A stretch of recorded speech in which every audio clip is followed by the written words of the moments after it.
Пук и Чук. Първа глава. Весели дни. Имаше едно време едно момченце. Казваше се Антон. Той имаше в устата си зъбки, като всички деца естествено. Но в едно от зъбчетата на Антон имаше дупчица. И там живееха две човечета, които се наричаха Пук и Чук.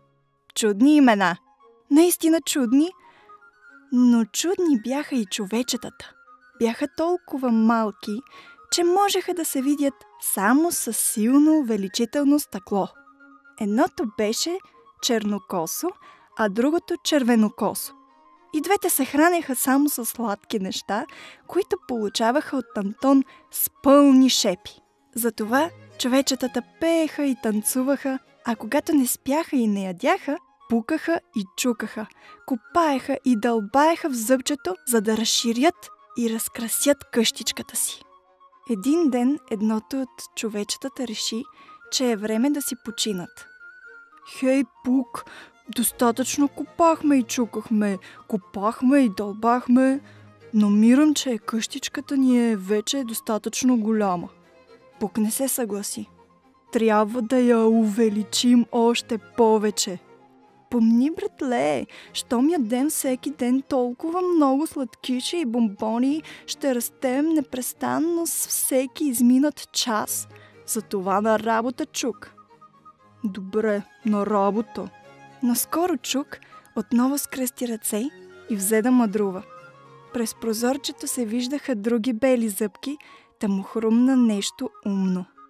Слушай, Пук, каза той. Какво мислиш пак? Запита Пук. Мисля си, дали не можем да си направим нова къщичка горе, на върха на онова кучешко зъбче. Там ще се чувствам много по-добре, отколкото тук в тая дупка. Нищо не разбираш, братле. Не се сещаш, че тук долу е по-безопасно. Помисли само какво те чака, ако се развърти оная страшна четка. Чук се разсмя. Четката за зъби ли? Антон никога не си мие зъбките. Не бъди толкова уверен, възрази Пук. Добре помня, че веднъж си изми зъбките. Да, веднъж, но преди много седмици. Не, в устата на Антон е съвсем безопасно. Добре, щом си толкова сигурен, стой където искаш. Но аз ще остана тук. Чук се застоя дълго до прозорчето, за да наблюдава кучешкото зъбче. Представяше си бъдещето и беше щастлив. Ще живея много по-хубаво от тебе, Пук. След време тук ще дойдат още много човечета. Ще си направят къщички във всички зъбки и тогава аз ще се разполагам като цар в моя дворец и ще се наслаждавам на града. Градиш кули във въздуха, Чук. Не бъди толкова сигурен, че тук ще дойдат да живеят и други човечета. Затова е нужно да получаваме повече сладки неща. Кифли, пасти, сладолед, каза Чук. Всеки ден ще ядем толкова много сладки неща, че ще се издуем от преяждане. Не всякога така си угаждаме, забеляза Пук. Спомни си, че по едно време Антон ядеше само моркови и пшеничен хляб. Здравата си изпатих. За малко не умрях от глад. Все тъжни неща говориш, Пук. Се припомняш морковите и пшеничния хляб. Коре главата, братле. Ето, пристига яденето. Струва ми се, че е пшеничен хляб. Не, Пук, кифла, сладка кифла с мармалад. Браво, браво! Хей, ура, ура! Веселите Пук и Чук пеят и танцуват тук, в зъбките на Антон. Той не може без бомбон и ни храни с шоколад, сладки кифли, с мармалад. Тра-ла-ла-ла-ла, тра-ла-ла-ла-ла, тра-ла-ла-ла-ла, ла-ла-ла-ла-ла. Втора глава. 2 дни по-късно. Двете човечета си живееха добре и дори много добре. Но Антон, на когото принадлежаха зъбките, не се чувстваше добре. Защото човечетата като Пук и Чук дълбаят дупки в зъбките и ги разрушават, а могат да причинят и болка. Всеки, който е страдал от зъбобол, знае колко е мъчително да те боли зъб. В тая глава ще научиш нещо повече за зъбобола. Това се случи 2 дни по-късно. Чук си направи къщичка горе на върха на кучешкото зъбче, после се разположи на верандата, докато Пук копаеше и дълбаеше долу в старата къщичка. Хей, Пук, какво правиш там? Не чуваш ли, че работя? Какво работиш? Копая тунел от моето зъбче до твоето зъбче. Умно си го измислил, каза Чук.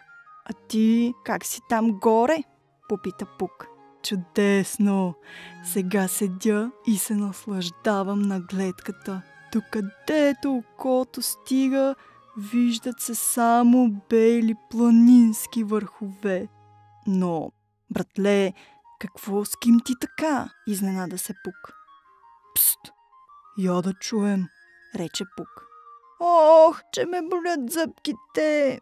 Пфуй, хленче Антон! Чули какво каза? Каза, ох, че ме болят зъбките! Повтори Чук подигравателно думите на Антон. Двете човечета се разсмяха. Ха-ха-ха! Според мен Антон е голям ревлю. Сега ще го поразиграя, та да ме запомни. Разпали се Пук. Ще чукна само на едно място, където зная, че боли. Слушай. И той чукна 3 пъти на дъното на дупчицата. Ай, ай, ай! Чули нещо? Запита Пук. Антон! Извика ай, ай, ай! Отговори Чук. Човечетата така се развеселиха, че коремите им се раздрусаха. Чукни пак, Пук! И Пук чукна отново. Ох, че ме болят зъбките! Разтресоха се от смях двете човечета. Трябва да си измиеш зъбките с четка, Антоне! Пук погледна изплашено братлето си. Кой се обади? Майката на Антон, обясни Чук. Какво каза? Каза, трябва да си измиеш зъбките с четка, Антоне. Горкони, Чук, представи си, че Антон отново започне да употребява онази отвратителна четка. Какво ще правим?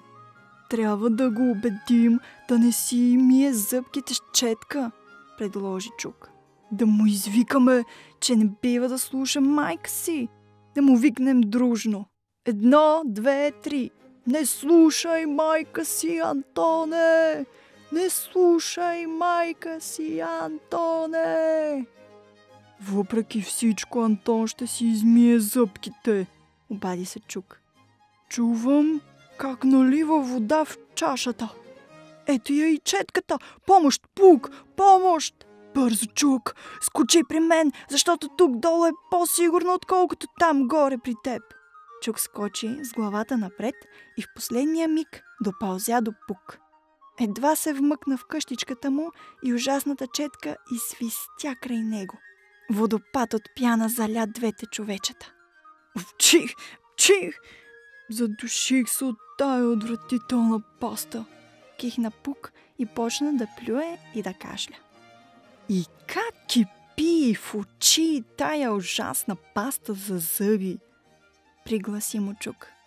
Пчихи, пчихи! Най-после Антон свърши. Мислиш ли, че сега ще успеем да се измъкнем? Запита Чук. Внимателно, внимателно, посъветва го Пук. Двамата открехнаха вратата. Каква тъжна гледка, въздъхна Чук. Какво има? Учуди се Пук. Четката е измила всичко между зъбките. Не ни е оставила нищо за ядене. Не е оставила и трохичка. Няма вече шоколад. Скоро ще умрем от глад. Четката е страшно зло. Тя донесе ни тегло. Неприятел наш е лош. Ще се мъчим ден и нощ. Без бомбони, захар, мед, кифли, пасти, сладолед. 3 глава. При зъболекаря. Щом Антон си изми зъбките, веднага му олекна. Но не всичко се оправи напълно, защото останаха дупките. И още рано на другия ден двете човечета се запретнаха да дълбаят. Майката на Антон намери правилно решение и ти ще узнаеш в 3 глава, тъй като нейното действие се развива при зъболекаря. Защо си толкова сърдит, братле? Гладен съм, отвърна Пук. Скоро ще си хапнем нещо сладичко, успокои го Чук. Съмнявам се. Да поговорим с Антон. Какво ще говорим? Ядоса се Пук. Той не ни слуша вече. Ако извикаме дружно, може би ще ни чуе, предположи Чук. Какво да извикаме? Оживи се Пук. Ще извикаме, че искаме сладка кифла. Добре, да опитаме, съгласи се Пук. Двамата се напънаха. Искаме кифла! Искаме кифла! Отвори уста. Чули нещо? Попита Пук. Обади се някакъв мъж, рече Чук изненадан. Какво каза? Каза, отвори си устата. Странно, учуди се Пук. Може би сладкаря каза, отвори си устата. Подхвърли Чук щастлив. Добре, че извикахме. Виж, сега Антон си отваря устата. Дано кифлата е с мармалад, въздъхна Пук. Двамата почакаха известно време, но не получиха храна. Чук изгуби търпение. До кога Антон ще зяпа, за да влезе нещо в устата му? Виж как светно, като че слънцето крейна тук долу. Изненада се Пук. Какво мислиш, че свети? Запита Чук. Не зная, отвърна Пук. Ще те повдигна да се покатериш и да видиш. Чук се качи на раменете на братлето си и надзърна. Виждаш ли нещо? Виждам. И да знаеш само какво виждам. Една грамадна лампа точно до устата на Антон. 10 пъти по-голяма от слънцето. Какво друго виждаш? Един мъж в бяла престилка. Олеле, това е зъболекарят! Опасен ли е зъболекарят? Преопасен! Той е най-злият човек на света. Той запушва къщичките ни. Ах, Пук, толкова ме е страх! Откъде идва това бръмчене?